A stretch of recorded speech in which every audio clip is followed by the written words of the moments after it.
시청자 여러분 안녕하십니까. 지금부터 정캔의 안보정도를 시작하겠습니다. 자, 이번 시간에는요 이 군사 문제를 좀 집중적으로 여러분께 보도해 드리도록 하겠습니다. 여러분들 잘 아시다시피 주한미 사령관과 국방부의 관계 별로 좋지 않죠. 여러분들 다 아시는 거 아니겠습니까? 자, 그런데 이번에 말이죠. 더군다나 지금 이재명 정권이 DMZ 이남의 이 관할권을 우리 군이 가져야 되겠다. 자, 요렇게 이제 얘기를 해가지고 좀 유엔 사령부 측에서는 무슨 소리냐? 그 정전협정에 의해서 유엔사가 고유하게 권한을 행사할 수밖에 없다. 자, 이렇게 입장을 내놨어요. 자, 이게 이제 정동영이가 말하자면 요 갈등의 원인을 제공한 겁니다. 자, 그래서 주한미 사령관은요, 유엔 사령관은 주한미 사령관이 겸임하는 것 자리지 않습니까? 자, 그러다 보니까 결국은 미국과 한국 군 당국 간의 갈등이 이게 이만저만하지가 않다. 이렇게 우리가 이제 추론할 수 있는 것 아니겠습니까? 자, 이러한 상황에서 말이죠. 지금 보도에 따르면은요, 지금 최근 들어서 지금 우리 한국이 반대하는데도 불구하고 유엔사가 정전우연하고 경비대대를 통합한 여단을 출범시켰다는 겁니다. 예. 그래서 이게 또 논란을 야기하고 있어요. 그러니까 지금 우리 군 당국에 대한 유엔사의 패신 형상이 심각하게 이루어지고 있는 것이 아니냐. 자, 이렇게 판단할 수 있는 대목이 되겠습니다. 자, 그리고요. 예, 그리고 이제 또 하나는 문제는 지금 뭐냐면은요. 이제 이 군 관련. 자, 그러니까 이제 군이 정말 지금 너희가 없는 지금 사고가 터지는 거예요. 뭐냐면은요. 정말 북한의 무인기 딱 넘으면 우리가 통신으로다가 그걸 딱 추적해서 이제 전파를 해야 되는데 북한의 무인기를 잡아내는 우리 통신 체제가 무려 3시간 동안이나 작동이 안 됐다는 겁니다. 예, 군 전파 체계가 이게 얼마나 기가 막힙니까? 자, 그래서 이게 시스템 이름이 뭐냐면 지금 고속 상황 전파 체계라고 그래요. 그래서 지난 12일 밤에 3시간 동안 요게 중단이 됐다는 겁니다. 그래서 우리 군 전체가 영향을 받았다는 거예요. 야, 참 이 기가 막힌 것이죠. 자, 그래서 요 시스템은 기본적으로 외부 인터넷과 연결되지 않은 군 전용 정보통신망인 국방망을 기반으로 작동하는데 국방망 서버에 문제가 있었던 거예요. 자, 그래서 고속 상황 전파 체계가 3시간 동안 안 돼가지고 새벽에야 13일 새벽에야 이루어졌다는 겁니다. 야, 참 이것이 참 심각하네요. 이런 게 자꾸 벌어지면은 김정은으로 하여금 오판할 수 있는 기회를 그만큼 우리 군이 주는 거가 되겠죠. 자, 요게 이제 또 문제가 되고 있어요. 자, 그래서 이런 문제를 여러분께 자세하게 좀 설명을 드리고, 그리고 이제 이래서 이제 우리 군이 정말 어이가 없는 것이죠. 자, 그 다음에 이제 또 하나는요, 지금 우리 국민힘이 이게 정말 배가 어디로 가죠? 산으로 갈 확률이 지금 굉장히 크다는데, 우리 국민들 거의 생각이 같을 거예요. 자, 그래서 요 국민의힘에서 이런 상황에서 말이죠.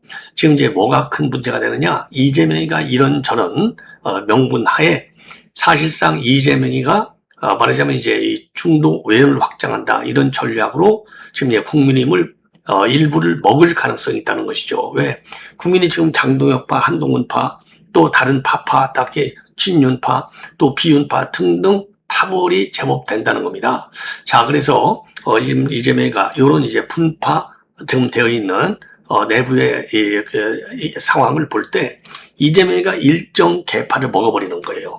그래서 이게 이재명 연합을 결성해서 국민힘을 깨버릴 수도 있다. 이런 시나리오가 나오고 있다는 겁니다. 자, 그래서 이재명이는 총선을 이기고 또 다음 대선도 이길 수 있는 그런 정치판, 그러니까 쉽게 얘기해서 정치판을 세판 짜기로 하는 거예요. 이재명 주도로. 예, 왜? 국민힘이 분열돼 있으니까 이런 시나리오까지도 나오고 있다. 이렇게 중앙일보가 요 내용을 자세하게 보도하고 있어요. 중앙일보. 자, 그래서 중앙일보 보도 내용도 여러분께 말씀드리겠고, 마지막으로요, 지금 오늘이 지금 최태원 회장이 대법원에 재상고를 하느냐 마느냐를 결정하는 마지막 시간이라고 합니다. 예. 자, 그래서 이제 오늘 밤 12시까지가 시간으로 돼 있어요. 자, 그래서 지금 할 거냐 말 거냐, 요게 이제 언론의 관심사항이 되는 거예요. 왜? 이 세기의 이혼이라는 거 아니겠어요? 자, 그래서 지금 이제 일설의 이 보도에 따르면은요, 최태원이는 본래 지금 재상고를 하지 않을 계획이었는데 만약에 재상고를 하지 않을 경우에는 오늘부터 지난번에 이제 이 파기환송심에서 나온 대로 거의 뭐 1조에 가까운 돈을 내야 돼요. 줘야 돼. 근데 이 돈을 주지 않을 경우에는 하루 말이지 이자만도 어마어마해요. 억대 이자를 물어내야 된다는 겁니다. 자, 그러기 때문에 지금 이 최태원이가 이 시간을 번다고 하는 측면에서도, 왜냐하면 대법원에서도 말이죠, 이제 사실심은 가지고 대법원은 법률심이잖아요. 그렇기 때문에 별로 크게 윤곽이 달라질 가능성은 작다는 겁니다. 예. 자, 그래서 그럼에도 불구하고 이제 바로 현금으로 지급해야 되니까 지금 이제 최태원이가 굉장히 부담이 크기 때문에 시간을 벌기 위해서라도 지금 재상고할 가능성도 있다. 자, 이런 보도도 나오고 있어요. 예. 자, 그래서 요 관련 내용도 여러분들께 말이죠. 여러분들께서 이제 잘 아시겠지만은 상당히 최태원 회장, 그야말로 세기의 이혼이라고 하는데, 세계 이혼이라고 하는데, 자, 지금 이제 오늘이 이제 마감일이니까 말이죠. 어떻게 이 방향을 정할지, 요게 이제 언론에 지금 굉장히 큰 관심을 갖고 있어요. 언론에서. 자, 그래서 이제 요 내용도 말이죠. 요 내용도 적절하게 이제 오늘 최종적으로 나오면 재상고를 포기하든 아니면 재상고를 하든 간에 상당한 이제 뉴스거리가 이제 되기 때문에 여러분들께 말이죠, 관련 내용을 정리해서 보도를 해드리도록 하겠습니다. 그래서 현재로서는요, 지난번에 파기환송심이 나왔을 때만 해도 대법원의 재상고는 안 할 거야, 이런 의견이 많았지만은 지금은요, 상황이 조금 바뀌어가지고 할 가능성도 배제할 수 없다, 이런 보도가 나오고 있습니다. 예. 자, 요거는요, 이 정도로 해서 이제 넘어가고, 최태원 회장이 이제 어떻게 할 것인지. 예. 자, 그래서 9천, 그러니까 말이죠. 야, 이 무려 지금 이 돈이 말이에요. 9,440억이에요. 9,440억. 그래서 이게 이제 재상고 때는 두 번째 대법원의 심리를 받게 되는 거가 되겠습니다. 자, 자, 그래서 이제 과연 이제 9,440억 원이 이제 그대로 확정이 되게 되는데, 재상고하지 않으면 그 하루 이자만도 말이죠. 하루 이자만도, 왜냐하면 연 5%를 내야 된다는 겁니다. 하루 이자만 1억 2,930만 원, 1년이면 472억 원이 되는 거예요. 그리고 이제 판결이 확정되면 노관장은 확정 판결을 집행권원으로 해서 강제 집행에 나설 수도 있다는 겁니다.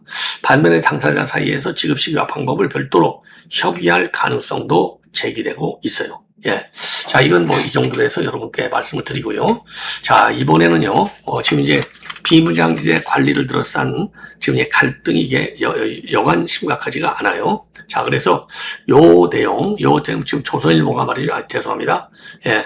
조선일보가 요 갈등 관계를 갖다가 아주 자세히 심층 보도를 하고 있어요. 자, 그래서 요 조선일보가 지금 보도하고 있는 이 자료가 하나 있어요. 그래서 요거를 먼저 여러분께 말씀을 드리고 지금 보도를 이어가도록 하겠습니다.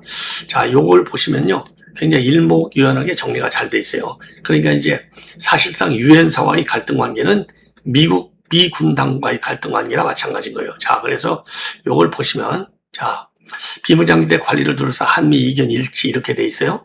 작년 12월로 처음에 올라갑니다. 정동영이가 말이죠, 한국 정부와 DMZ 출입권을 갖다가 행사할 수 있다, 행사해야 된다, 자, 이렇게 말을 했어요. 그랬더니 유엔사가 무슨 소리냐, 정전협수상 그건 안 돼, 그거는 DMZ 관리는 유엔사의 절대적 권한이야. 자, 요렇게 반발한 바 있어요. 그리고 이제 이번 1월 달에는요, 유엔사에서 또 지금 이제 민주당에서 추진하고 있는 DMZ법에 그는 정전협정의 정변으로 위반되는 것이다 라고 입장을 밝혔어요. 그랬더니 국방부가 유엔사의 DMZ 일부 구역의 분할 관할을 요구했어요. 야, 이게 참 끈질기죠. 그리고 또 5월 달에는요, 자, 이게 제대로 여러분께 말씀드릴게요. 5월 달에는 국방부가 한미통합 국방협의체에서 분할 관할을 재차 요구하는 겁니다. 그러니까 유엔사가 무슨 소리야, 입장을 변할 만한 이유가 없어, 사실상 분할 관할을 다시 정면으로 거절합니다. 자, 그러다가 6월에 들어와서 국방부와 유엔사 간에는요, 북한이 정전협정을 위반하는 문제에 관해서 요 이견이 상당히 크게 보도가 됐어요. 그러다가 8월에는 국방부 반대에도 불구하고 경비 정전 집행 여단을 개편한다. 이런 입장을 내놓은 겁니다. 요게 지금 이번 시간에 여러분께 좀 분석해드리는 핵심 내용이 되겠습니다. 자, 그래서 요게 말이죠. 굉장히 좀 뭐라 그럴까요? 심각해요. 심각해. 자, 그래서 요약하면은 그러니까요. DMZ 지금 우리 이제 한국 보수진영 입장에서 볼 때 DMZ 관할권과 전작권, 유엔사 역할이 한 번에 엮인 굉장히 상징적인 사건이 퍼진 거예요. 즉 유엔사 주도로 말이죠. 정전위원회하고 경비대들을 통합한 여단을 출범시켜서 DMZ를 관할하겠다 이겁니다. 왜? 한국이 자꾸 그걸 좀 일부 달라고 난리를 치니까 아예 전담하는 여단을 만들어버린 거예요. 그래서 미국이 지휘하는 유엔사가 DMZ 관련 조직을 통합 격상시킨 겁니다. 자, 그래서 기존 조직은요, 군정위가 있어요. 군정위는 DMZ 출입을 승인하고 전쟁협정 위반을 조사하고 북한군과의 연락을 담당해요. 그리고 유엔사의 경비대대가 있습니다. 이 판문점 JSA 공동경비 그리고 이제 관련 경비 임무를 담당하게 돼 있는데 이게 어떻게 바뀌냐? 군정위원회하고 유엔사 경비대들을 하나의 조직으로 묶어버려요. 묶어가지고 경비정전집행여단, 그러니까 브리게이드라고 하죠, 영어로. 경비정전집행여단을 새롭게 만드는 겁니다. 그리고 군정위 비서장 대령이 여단장직을 겸직하게 되어 있어요. 그래서 유엔사에서는 이러한 조치와 관련해서 인원 주문은 없다. 내부 재편을 통해서 효율화를 기하기 위한 것이다. 이렇게 밝혔습니다. 그러니까 이제 외형적으로 본다면 인력, 전력 증강은 없잖아요. 단순한 조직 개편으로 보이지만 실질적으로는 정전협정의 이행과 DMZ 관리를 총괄하는 지휘권을 갖다가 하나로 모은 상위급 부대를 만들어버린 거예요. 즉 DMZ 관련 권한을 유엔사 지휘체계 안에서 더 명확하게 수직적으로 정리했다는데 군사적인 의미를 갖는 겁니다. 자, 이 얘기는요, 한국이 자꾸 분할 관할하자 이 얘기가 나오니까 야 까불지 마 해갖고 아예 전담 조직 체제를 업그레이드 시켜버린 겁니다. 정전위 조직하고 군정위, 그러니까 군사 정전위원회 군정위 조직하고 그러니까 이제 유엔사 경비대대를 묶어서 여단을 만들어버린 거예요. 여단. 자, 그러면 한국 정부는 이걸 왜 반대했느냐? 자, 그래서 이재명 정부가 출범 이후에 DMZ 관할권을 갖다가 한국 정부가 가져야 돼. 이 싸움의 연장선상에 있는 거예요. 그래서 우리 이재명 정권과 여권 민주당 중심이죠. 문제의식은 뭐냐? DMZ 출입 승인권을 유엔사가 쥐고 있고 한국 정부가 이를 통일부가 직접 행사하지 못하는 것은 주권 문제다. 자, 그래서 민주당 의원들이 추진한 DMZ의 평화적 이용 지원에 관한 법률에 통일부 장관이 DMZ 관할권을 행사할 수 있는 내용이 포함되어 있어요. 그리고 국방부도 작년 1월경에 DMZ 중에 우리 군 철책 이남은 한국군이 관할하는 분할 관할을 유엔사에 요구한 바 있습니다. 여기에 대해서 유엔사는 이를 전부 거부했고 공개적으로 뭐라고 반박까지 했냐면 DMZ 출입 통제는 전정협정에 따른 유엔사의 절대적 권한이다. DMZ법은 정전협정을 정면으로 위반하고 있다. 그래서 이 법이 통과되면 한국 정부가 전전협정을 적용받지 않겠다고 선언하는 거나 같다. 아주 강합니다. 그런 상황에서 유엔사가 말이죠. DMZ 관련 조직을 여단으로 격상했다라고 하는 것은 한국 정부 입장에서 첫째, DMZ에 대한 유엔사와 미국의 통제력 강화로 인식할 수밖에 없고 전작권 전환 이후에 유엔사가 독자적 지휘 라인을 더 강화해서 한국군이 연합사 지휘를 설령 맡는다 하더라도 정전과 그다음에 DMZ 관련 핵심 권한은 유엔사 즉 미군이 계속 지겠다는 보석이 아니냐 이렇게 의심하지 않을 수 없는 겁니다. 자, 그래서 국방부에게도 여러 채널로 유엔사에 계속 반대 의사를 표명하고 있고 안규백과 프란스 사령관이 유엔사 조직 개편을 안 하는 쪽으로 정리를 했다는 말까지 나왔지만은 실제로는요, 유엔사가 조용히, 쥐도 모르게, 지도새도 모르게 여단을 출범시키고 한국 측은 창설식은 없다만 강조하면서 외형적 충돌을 좀 피하는 모양새만 가지고 있어요. 자, 그래서 한마디로 얘기한다면 한국 정부는 주권과 전작권 프레임으로 유엔사는 정전협정 준수와 동맹의 효율성 프레임으로 서로가 충돌하고 맞서는 이런 상황이 되고 있다.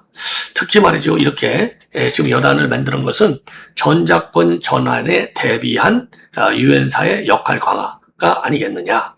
자, 그래서 현재는요, 브런슨 주한 미군 사령관이 유엔 사령관과 한미 연합사령관을 전부 다 겸직하고 있지 않습니까? 근데 전작권이 전환될 경우에는 어떻게 바뀌냐? 한국군 사성장군이 연합사를 지휘하게 돼 있고 미국 측은 유엔사를 통해 정전협정과 DMZ 기지 출입 그리고 후방기지 사회권과 다국적 전력 운용을 관리하게 되어 있어요. 자, 이때 연합사는 전쟁 시 한미연합주의 체계로 들어가고 유엔사는 정전과 DMZ, 다국적 후방 지원이라는 역할 분리구도가 강화될 수밖에 없는 상황이 되겠습니다. 자, 그래서 지금 한미 간에는요, 보이지 않는 충돌이 굉장히 세게 진행되고 있다. 예, 이렇게 판단이 돼요. 자, 그래서 이거는 굉장히 위험한 상황이 아니냐. 예, 자, 한마디로 얘기해서 그래서, 지금, 유엔사가 DMZ, 그리고 이제 청년협전 집행을 맡는 여당급 조직을 신설한 거, 한국 정부는 끝까지 반대했지만 미국은 결국 밀어붙였고, 이거는 전작권 전환 이후에도 한반도 안보에 최종 길을 미국이 지겠다는 신호가 아니냐. 자, 그래서 지금 한국과의 충돌 국면이 상당히 위험스럽다. 자, 이렇게 판단이 됩니다. 예. 자, 이건 이제 이 정도로 말씀을 드리고요. 그 다음에는요, 북한의 무인기 관련 내용을 말씀을 드리겠습니다.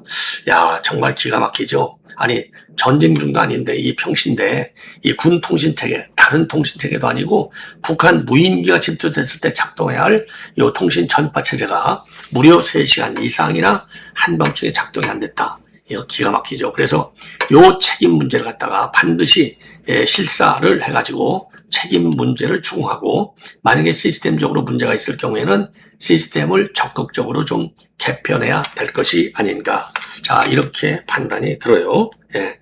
자, 그래서 요게 그러면 지금 이제 얼마나 참 기가 막힌 일이 발생했는지를 여러분들께 설명을 드리도록 하겠습니다. 자, 그러니까 이제 모두의 말씀을 드린 대로요.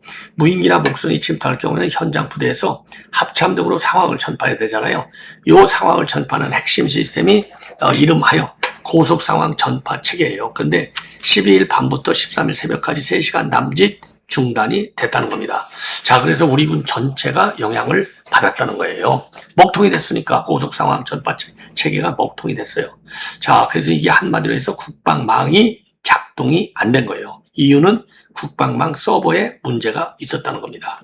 그래서 이 고속 상황 전파 체계는 최전방의 감시 초소 GP나 일반 전초 GOP부터 합참까지 육해공군 전 부대에 동시에 상황을 전달할 수 있는 시스템이에요. 그래서 군의 여러 정보 전파 체계 중에서 상향식 보고와 하향식 지시 모두를 가장 신속하게 할 수 있어요. 탑다운이든 바텀업이든 이 쌍방향 이 통신 체계를 가장 신속하게 할 수 있는 시스템인데 무인기 침투를 비롯해서 합참의 긴급 상황 보고 목록에 포함된 사안은 전부 이 고속 상황 체계를 통해서 보고하고 지시를 받게 되어 있어요. 야, 근데 이게 3시간 동안이나 작동이 안 된 겁니다. 그래서 합참은요, 고속 상황 전파 체계의 일시적인 장애다. 다른 수단과 체계를 활용하여 정상적인 대비 체제를 유지했다라고 밝히고 있어요. 예컨대 유선 전화, 화상 회의 시스템, 육군 전술지휘 정보 체계 이런 거를 통해서 보완 이게 가능했다 이런 얘기거든요. 자, 근데 이제 어쨌든 간에 이 통신 체제가 통째로 안 된다는 거, 야, 이건 굉장히 심각한 참 문제다. 그래서 3시간이라고 하면 북한의 미사일과 자폭 드론 공격으로 한반도에 심각한 타격을 줄 수 있는 충분한 시간이잖아요. 그래서 이거는 명백한 안보 공백이다. 그래서 군 당국이 굉장히 안일한 거 아니냐. 그래서 요거는요, 철저하게 조사를 해서 재발을 방지하는 것도 문제지만은요, 우선 당장 책임자, 자, 여기에 관해서 이 기강회의, 이거 일종의 엄청난 기강회의잖아요. 자, 그래서 요거를 철저히 조사해서 책임을 물어야 될 것이 아니냐. 한마디로 해서 방첩사 해체 이후에 군 기강이 말이죠, 이렇게까지 무너지리라고 누가 생각할 수 있겠습니까? 자, 이것만 보더라도 방첩사 없앤 게 이재명 정권 아니에요? 이게 쪼가리가 세 쪼가리로 나눠 버렸지 않습니까? 이게 얼마나 잘못됐는지를 우리가 충분히 알 수 있는 결정적 계기가 아니냐. 자, 이렇게 판단이 됩니다. 자, 그래서 이제 이 무인기 관련까지 말씀을 드렸고요. 그 다음에 이제 마지막으로 지금 지금 우리 국민이 덮치고 있는 게 이재명 연합이라는 겁니다. 요거를 지금 중앙일보가 자세하게 요거를 보도하고 있어요. 중앙일보. 그래서 이제 중앙일보가 굉장히 취재를 좀 다면적으로 한 것 같아요. 자, 그래서 중앙일보 보도에 따르면 한마디로 얘기해서요. 지금 국민의힘도 지금 이 장동혁이가 버티고는 있지만은 상당히 지금 좀 와해 직전의 상황으로까지 준열이 되어 있다. 그래서 국민의힘 내부 분열상을 이용해서 이재명이가 포섭해 둘 수 있다는 거죠. 이게 이제 이재명이가 포섭해 두는 것이 이재명 연합세력이 되는 거예요. 자, 그래서 다음 총선에서는 말이죠. 민주당도 두 개로 나눠질 수 있고 국민의힘도 두 개로 나눠질 수 있다. 예, 이런 우려를 하고 있는 기사 내용이 되겠습니다. 자, 그래서 이재명 연합이 그려질 수 있다는 겁니다. 예. 자, 그러면 그래서 지금 이제 뭘 볼 수 있느냐? 이혜원이 헐레다가 실패했잖아요. 허은하는 이미 청와대 국민통합 비서관으로 앉혀 있거든요. 유승민이한테도 총리 주겠다고 여러 차례 얘기를 했지만 유승민이가 안 받았다는 거 아니겠습니까? 요것만 보더라도 이런 게 전부 다 국민의 힘을 분열시키고 와해시키기 위한 일종의 이재명식 연합작전이 될 수 있다는 겁니다. 자, 그래서 이제 이런 체계로 가면은 지금 이재명 중심의 이재명이가 주도하는 정치판이 구성이 돼서, 그러니까 이제 자기 총선 때 그 2028년 총선에서 유리한 기반을 좀 끌고 갈 수 있다는 거예요. 참 섬찟한 그림이 아닌가, 이렇게 판단이 됩니다. 그래서 요 내용으로요, 조금 자세하게 말씀을 드리면 중앙일보 보도 내용이 되겠습니다. 예. 그래서 민주당보다, 우리 우파들 입장에서 보면은 민주당 분당보다 더 무서운 것은 이재명이가 국민의힘 일부와 손잡는 정치 연합이라는 겁니다.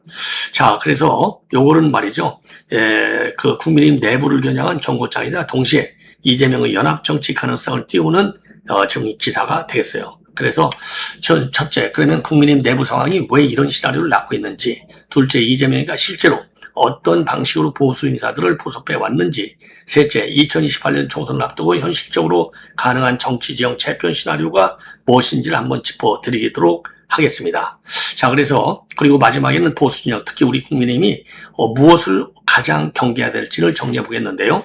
이 첫 번째, 중앙일보가 짚은 국민의힘 내부의 가장 큰 문제는 뭐냐? 한마디로 말해서 구심력이 없다는 겁니다. 중심 지도자가 없다는 거예요. 자, 그래서 요 기사에 등장하는 익명 의원들의 말을 보면, 지금 장동혁이 얼굴로 총선을 칠 수 없다는 것은 다 알고 있다. 하지만 장동혁이가 계속 버티고 연임설까지 나오니까 이대로면 당이 갈라질 수 있다.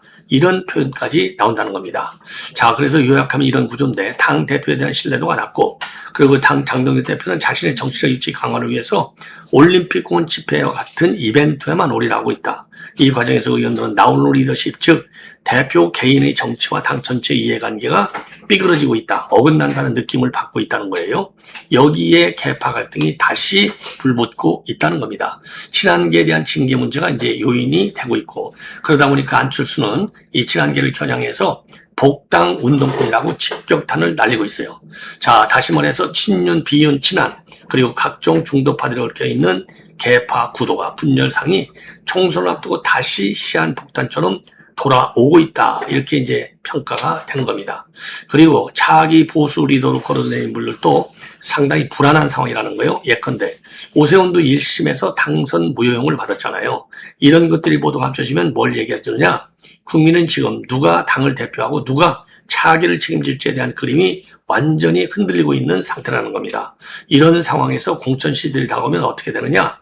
장동혁이가 종황투기를 통해서 당협위원장 물갈이, 공천 물갈이를 밀어붙인다고 가정해보자 이거죠. 지금 작업을 하고 있지 않습니까? 당원이 당협위원장 뽑겠다는 거 아니에요, 지금 장동혁 생각이. 그래서 수도권과 충청권, 비주류, 중도파 의원들이 공천에서 배제되거나 밀려난다면 두 가지 선택지가 이들에게는 생긴다는 겁니다. 첫째, 당에 남아서 버티다가 낙선하거나 공천 탈락으로 사실상 정치 생명을 접든지, 둘째, 다른 정치적 출구를 찾는다는 거예요. 그래서 중앙일보가 말하는 이재명 연합이라고 하는 시나리오는 바로 이 지점에서 등장하게 되는 겁니다. 두 번째는요, 이재명이가 실제로 보수 인사들을 쓸 수 있는 사람인지 아니면 그저 상상 속 이야기인지. 그래서 기사에 등장하는 사례를 본다면 이거는 상상이 아니라 이미 진행되고 있는 현실이라는 겁니다. 첫째, 이혜원이, 둘째, 허은하, 셋째, 유승민. 요 세 가지 사례가 보여주는 것은 뭐냐? 이재명은 이미 보수적 인사들을 직접 그리고 적극적으로 데려오고 있고 필요하다면 총리 자리까지도 제안할 만큼 연합정치에 적극적 스타일이다. 여기서 이제 중요한 포인트가 이제 명분인데요. 단순히 자리 먹기가 나눠 먹기가 아니고 개헌이라든가 국가개혁, 통합정치라는 이름으로 보수와 진보를 넘나드는 정치 연합을 만들 수 있다는 그림을 계속해서 이재명이가 그리고 있다는 겁니다. 그래서 28년 총연이죠. 시간이 얼마 안 남았는데 이거는 이재명한테는요 정치적 명분을 건 싸움이 될 거라는 거예요. 왜? 사법 리스크가 여전히 완전히 사라진 것도 아니고 국회를 어디까지 장악하느냐가 본인의 정치 생명, 정권 후반부의 안정 그리고 향후 대선 구도까지 연결되기 때문인 것이죠. 이런 상황에서 과연 이재명이가 기존 민주당 진영만 믿고 총선을 칠 거냐? 아니다 이거죠. 중앙일보가 제시하는 시나리오는 뭐냐? 지금보다 훨씬 더 큰 폭으로 훨씬 더 대담한 방식으로 보수 인사들을 영입하는 정계 개편 시나리오가 나올 수 있다는 겁니다. 대상은 누구냐? 민주당 지지층이 아니고 국민의힘 내부에서 공천 갈등과 개파 싸움으로 밀려난 수도권, 충청권, 비주류, 중도파 인사들이 된다는 거예요. 그리고 세 번째는 2028년 총선 앞두고 중앙일보가 던지는 정치 지형 시나리오, 즉 4당 체제가 되는 겁니다. 자, 그래서 민주당도 국민의힘도 전부 쪼개져 갖고 4당으로 총선을 치를 수도 있다는 겁니다. 자, 그럴 경우에는요, 그럴 경우는 어떤 상황을 그려볼 수 있느냐? 첫째는 이재명과 친명계가 주도하는 여권 정당, 개헌과 연합 정치를 전면에 내걸고 보수 일부까지 흡수해서 이런 정당을 만드는 거예요. 둘째는요, 민주당의 비명계, 반명계, 그리고 제3지대 진보 중도 세력에 묶이는 또 하나의 진보 중도 여당이 되는 거죠. 준여당. 그리고 세 번째는 윤 대통령과 장동혁 등 친윤계 중심의 전통 보수 정당. 네 번째는 국민의힘 내 비윤, 중도, 수도권 인사들 그리고 일부 보수 중도 인사들이 이탈해서 결성하는 이른바 개헌연합, 중도 보수 연합 형태의 정당. 요 네 번째 축이 경우에 따라서는요. 이재명과 연합정부를 구성하거나 개헌 블록을 형성하는 파트너로 등장할 수 있다는 시나리오가 되는 겁니다. 자, 그래서 지금의 양당 체제가 결국 친명, 친윤 중심의 양강구도, 비명, 비윤, 중도 연합이라고 하는 네 개의 축으로 나뉘는 그림을 중앙일보가 지금 그리고 있는 거예요. 자, 그래서 이런 구조에 대한 보수진영 내부의 공포 상당하리라고 봅니다. 자, 그래서 이제 문제는 앞으로 이제 보수 진영, 특히 국민의힘이 점검해야 할 지점 세 가지만 말씀드린다면, 첫째로는 구심력을 회복하는 거예요. 둘째는 수도권과 중도층 전략을 확고하게 지금 만들어내는 거. 세 번째는 개파 갈등 관리가 되겠습니다. 그래서 전반적으로 국민의힘 말이죠. 민당 분당이 무서운 게 아니라 보수 내부의 분열과 공천 갈등, 리더십 부재가 그대로 방치될 때는 이재명에게 개헌연합이라고 하는 명분과 보수 인사들을 대거 포섭할 수 있는 기회를 제공하는 것. 이것이야말로 보수 진영이 가장 경계해야 할 시나리오라는 것이죠. 그래서 지금 국민의힘을 덮치고 있는 것은 민주당 분당보다도 더 무서운 게 이재명 연합 공포다. 이렇게 중앙일보가 결론을 내리고 있습니다. 상당히 그럴듯한 시나리오가 아닌가. 자, 그래서 이 정계 개편 얘기가 말이죠. 총선이 가까울수록 자주 나올 것 같아요. 그래서 정계 개편과 관련된 시나리오, 가설적이긴 하지만요. 수시로 여러분들께 보도해 드리도록 하겠습니다. 시청자 여러분 대단히 고맙습니다.